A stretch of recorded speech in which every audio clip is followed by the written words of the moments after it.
Olá, que bom que estamos juntos nesse episódio 6 do projeto Ecos de Proteção. Ficamos muito felizes em você poder participar conosco deste diálogo, desta reflexão.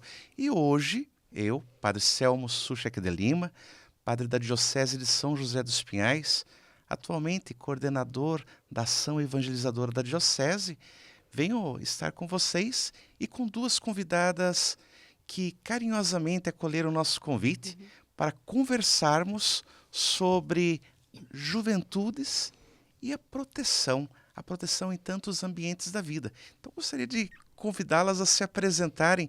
Temos uma jovem leiga e uma jovem consagrada conosco. Que bom, sejam bem-vindas. Muito obrigada. Obrigada, padre.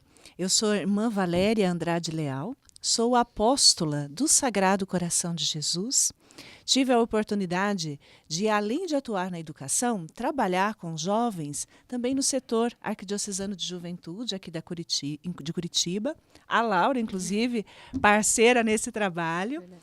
Depois estive também em nível nacional, trabalhando na CNBB, assessora da Comissão Episcopal Pastoral para a Juventude por 4 anos e sou também pesquisadora de juventudes. Agora, recentemente, concluí o doutorado nessa área, pensando um pouquinho também em evangelização e juventude, sempre enfatizando o cuidado integral dos jovens.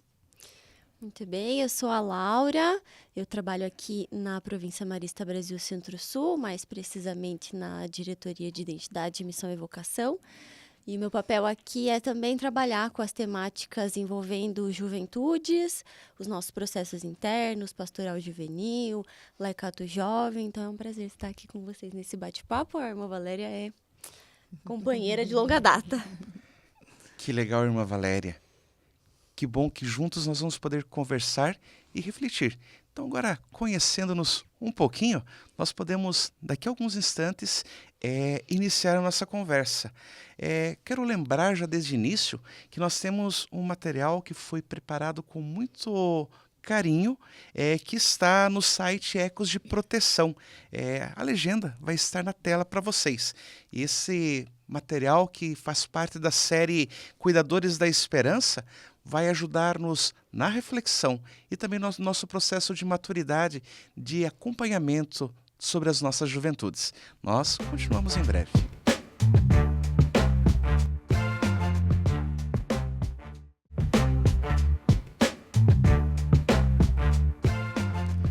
Laura, irmã Valéria, amigos e amigas que conosco estão refletindo sobre esse tema da juventude. Nós queremos agora dar um passo seguinte nesse nosso momento de reflexão e falarmos um pouquinho sobre os desafios da juventude, das juventudes nos tempos atuais. Nós sabemos que, diante da realidade que nós vivemos, uma realidade onde temos tantas oportunidades, por vezes faltam oportunidades para os jovens. Irmã Valéria, como que você vê esta realidade? Onde que esta precariedade ou esses desafios, eles aparecem?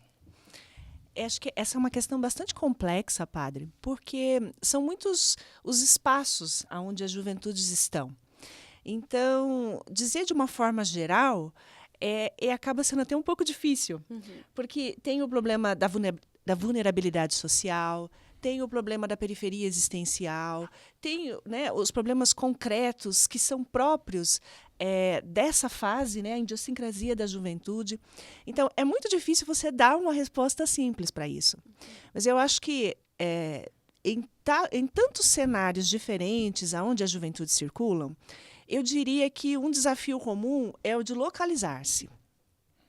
É cada jovem entender quem ele é, qual é o seu papel, como ele pode ser transformador e, ao mesmo tempo, encontrar o espaço para ser esse transformador nesse lugar onde ele se localiza, onde ele se entende, onde ele se reconhece, se identifica, né? Eu acho que esse é um grande desafio do jovem hoje. Porque esteja ele lá numa comunidade periférica, esteja ele num espaço da política, por exemplo, esteja ele na universidade, enfim, aonde ele estiver, ele precisa saber quem ele é. E ele precisa fazer escolhas. Então, eu acho que esse desafio de se localizar, de entender quem eu sou, aonde eu estou, o que eu tenho para fazer aqui, como é que eu vou transformar essa realidade ao meu redor, eu acho que é um grande desafio para todos os jovens em vários contextos aonde eu visitei. Desde o interior, né, da Amazônia, lá na floresta, até aqui num bairro Batel, em Curitiba. Eu vejo que esse é um grande desafio e o nosso desafio diante disso é acompanhar o jovem nesse processo, sem tirar aquilo que é o protagonismo dele. Olha só, irmã Valéria, na minha experiência pastoral, eu sou da Diocese de São José dos Pinhais, que é constituída por 14 municípios. Eu já trabalhei no centro da cidade, estive na catedral, estive numa paróquia de bairro, onde os jovens tinham muitas oportunidades, tanto de estudo quanto de trabalho. Mas também na minha experiência, eu trabalhei num município chamado Lapa, que é o 7º maior município do Paraná. E na Lapa, uma cidade histórica tão importante, não somente para o Paraná, mas para o Brasil, lá nós encontrávamos no centro da cidade poucos jovens. E no interior da cidade, nas comunidades de interior, menos jovens ainda.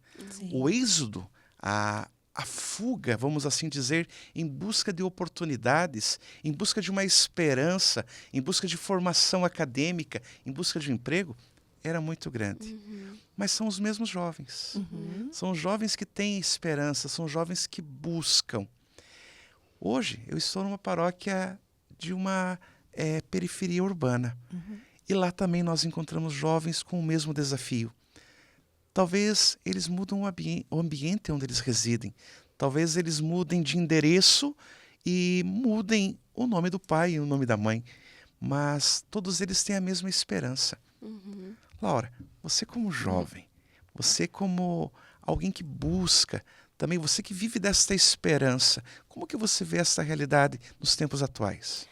Eu queria trazer tanto o que o senhor trouxe, mas a irmã Valéria também, que eu acho que existe uma perspectiva de desafio, de esperançar nessa realidade, que queria trazer 2 pontos, né? Um primeiro é a intersecção entre a adolescência e a juventude. Então, pensar aonde termina uma, né, vamos dizer assim, e começa a outra.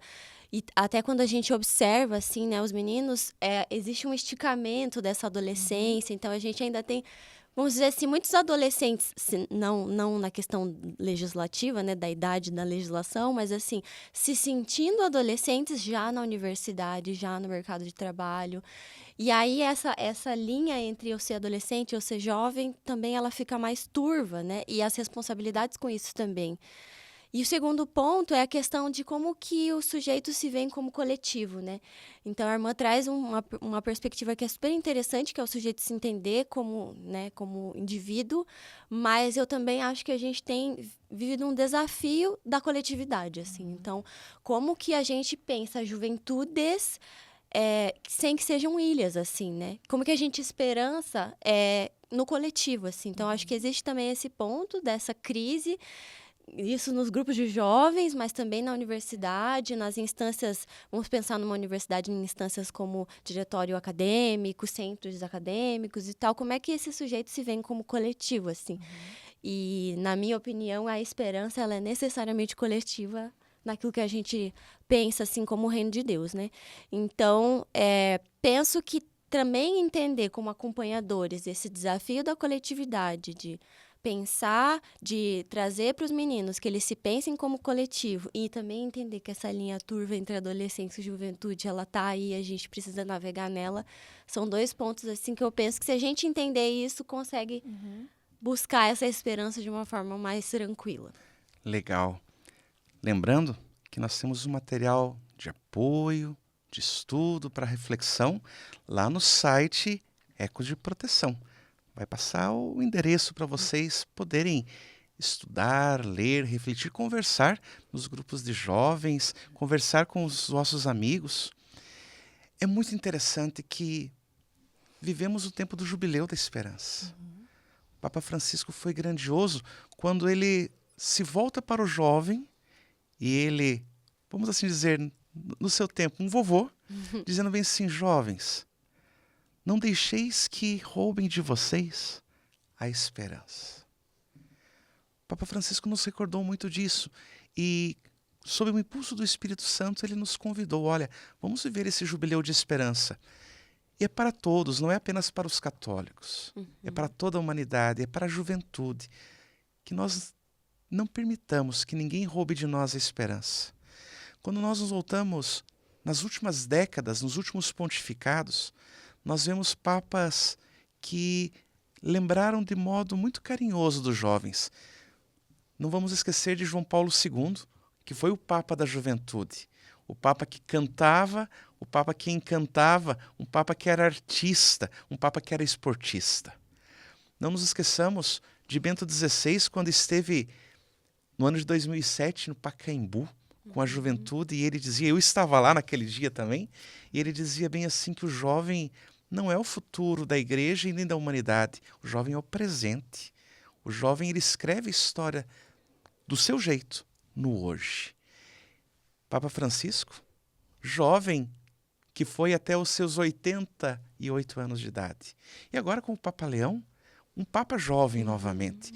O primeiro Papa a usar smartphone, WhatsApp, entre outros, né? Falando do jeito da juventude. Então acho que são sinais de esperança para os nossos tempos. Esses senhores que conduzem a igreja, mas não apenas a igreja como instituição religiosa, a igreja como povo de Deus, onde todos e cada um de nós estamos inseridos. Que sejamos nós portadores de esperança para toda a juventude nos dias atuais.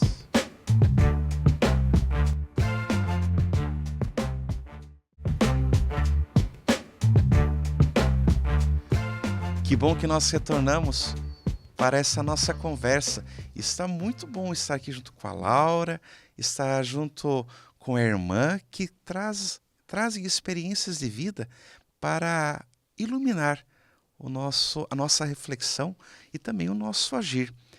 Neste terceiro momento de conversa, nós já ouvimos e vimos um pouco da realidade e agora gostaríamos de ajudar nesta reflexão, iluminando, a partir da experiência que nós temos, que nós trazemos e que você traz, iluminar um pouquinho esta realidade. Eu dizia no final do momento passado, dizendo que Bento XVI, quando esteve aqui no Brasil, em 2007, no dia 10 de maio de 2007, memória boa. no Pacaembu, ele dizia que o jovem não é o futuro, mas o jovem é o presente. E um presente que escreve uma história. Um presente que tem possibilidades de reconhecer através da arte, através da cultura, através da literatura e da música, pontos que o ajudem a se tornar também um portador de esperança para outras pessoas. Irmã Laura, como que nós podemos criar ambientes seguros e acolhedores a partir dessa realidade que nós vivemos, a partir da cultura aonde nós estamos inseridos? Vai lá, menina. Eu sigo você depois. Eu penso que é muito importante que a gente crie ambientes em que o jovem seja reconhecido na sua individualidade. Acho que esse é um primeiro ponto.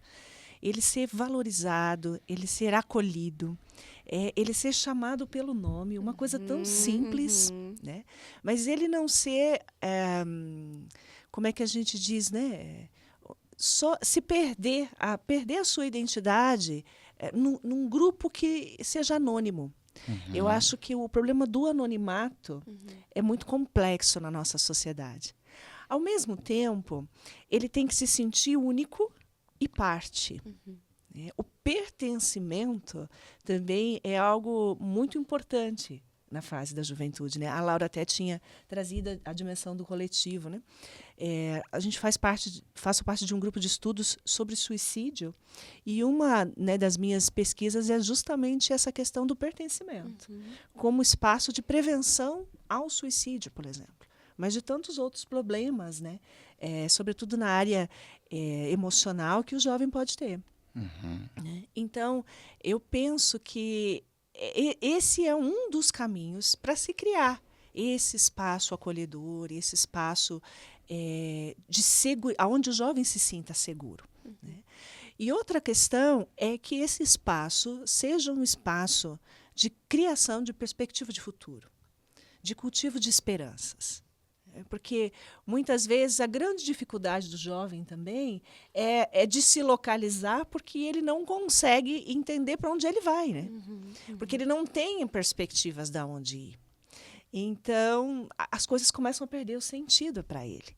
Então, é muito importante que nesses espaços, onde ele se reconheça como pessoa, se sinta valorizado, reconhecido, ele possa se sentir pertença, parte, né, de um todo, de um grupo, sentir que ele pode contribuir numa perspectiva de esperança, né, de construir algo melhor, não só para ele, mas, né, para o mundo, para os colegas, né, enfim, para o todo. Legal, irmã. Aproveitando a Laura, que faz parte dessa juventude, nós percebemos... Mais ou menos. Eu vou me Mais ou manifestar, vai. Mais ou menos, tá? Eu Nós já saí da faixa percebemos etária, mas nos tudo bem. tempos atuais, ou foi em toda a história, que são muito importantes para os jovens tantos modelos que existem. Nos tempos atuais, nós temos o primeiro santo canonizado nesse segundo milênio, São Carlos Acutis, né? Que principalmente entre os adolescentes tornou-se um modelo de vida de santidade. Nós temos bastante diferente. Carlos Acutis mexeu com a internet, talvez não tenha mexido com redes sociais, mas com a internet sim. Temos outro que foi canonizado junto com ele, Pedro Jorge, que foi um italiano que, principalmente durante o tempo do fascismo, ele manteve firmes suas convicções do Evangelho e não deixou se iludir por ideologias fortemente apresentadas a seu tempo. Então nós percebemos que os modelos são muito importantes para o jovem, não para o jovem, para toda a pessoa, e se tornam motivações de esperança. Laura, como que você vê isso? Acho que faz todo sentido essa sua colocação e também fazendo eco ao que a irmã trouxe. Para além dos meninos conseguirem ver essa questão da perspectiva, né, de futuro, essa perspectiva ela é construída a partir de modelos. Então, muitas vezes a gente vê os jovens com dificuldade de entender a quem seguir, assim, né? E aí é um espaço, é uma lacuna que vai se abrindo e outras lideranças que aí a gente pode dizer que são de diversas ordens, né, que às vezes não são naquilo que a gente acredita, não orientam para uma perspectiva positiva, vão entrando nesse lugar, assim, né? Então, por exemplo, eu me lembro de recentemente a gente ter trabalhado num dos cursos de liderança nosso e a gente pedia para que eles trouxessem pessoas, inclusive influenciadores e tudo mais, que eles veem como lideranças. E aí a gente depois problematizar, né? Essa liderança, ela é uma liderança por quê? Porque fala bem, é uma liderança que se posiciona, que diz o que pensa e tudo mais. Então a gente vai entendendo que eles fazem uma bricolagem, assim, né? De como que é essa liderança. Eu acho que é fulano porque fala bem, eu acho que é ciclano porque tem muitos seguidores e tal. Então, acho que essa construção, assim, de um espaço seguro quem são as lideranças dos jovens nos quais eu tenho trabalhado, né? O que eles admiram?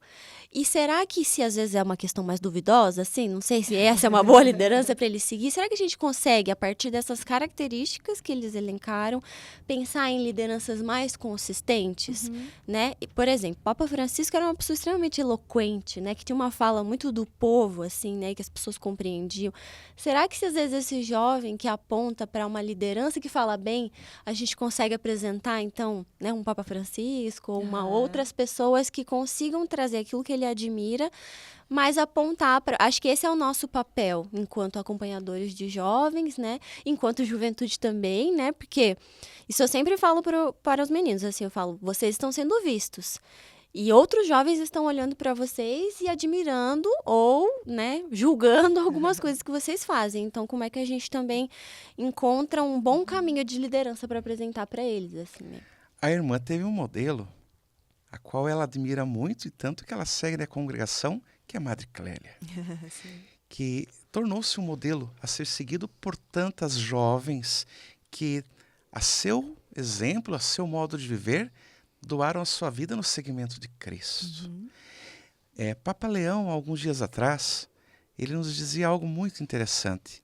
Era uma missa de ordenação de padres no Vaticano. E lá ele falava bem assim que Jesus não espera perfeição de ninguém, porque perfeitos nenhum de nós será. Mas nós precisamos nos tornar pessoas credíveis. Entre perfeição e credibilidade existe uma diferença muito grande. Nós somos imperfeitos. Os nossos opostos degladiam muitas vezes. Mas, não obstante a nossa fragilidade, nós podemos tornar credível um caminho de esperança para as pessoas, reconhecendo-nos como somos, pessoas feitas do barro, pessoas viventes do sopro de Deus. É isso que ensina a nossa fé. Eu gosto de ler muito, e um dos livros mais encantadores que eu li na minha vida foi um livro chamado Os Meninos que Enganavam Nazistas.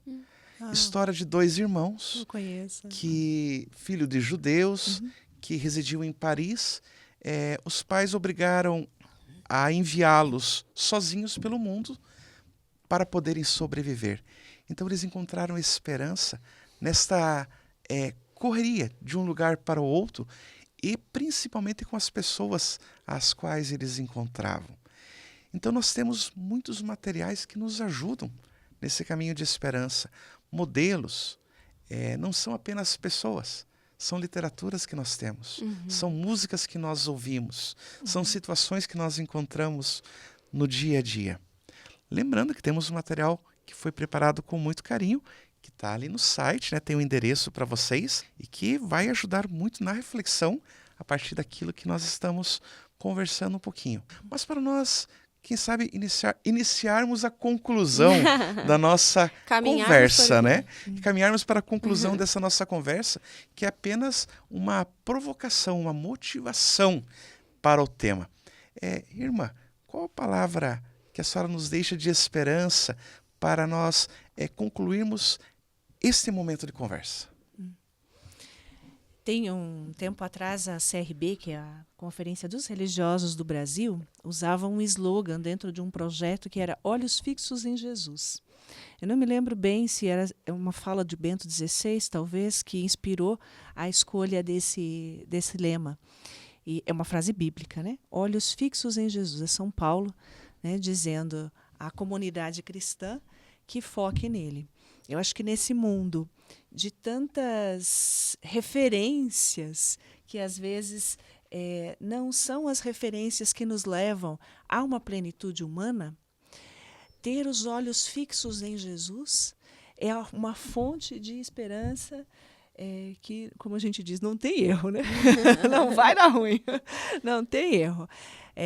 Eu penso que ter os olhos fixos em Jesus significa tê-lo como uma referência, como um modelo, mas não só, mas tê-lo como uma pessoa presente na própria vida.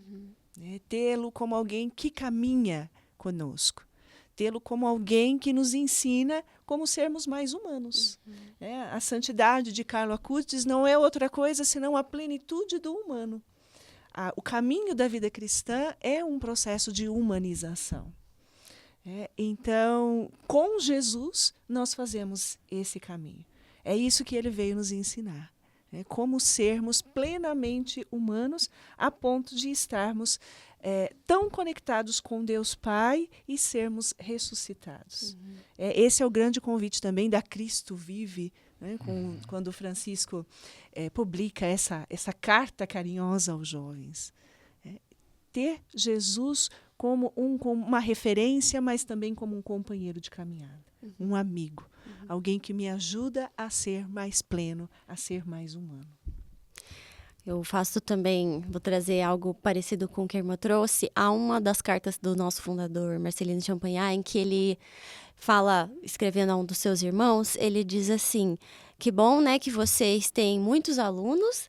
E aí tem um ponto que ele fala assim: eu rezo por eles, aos que são bons, porque já se parecem com Jesus. E aos que ainda não são, né, que não são tão bons assim, porque um dia vão se parecer.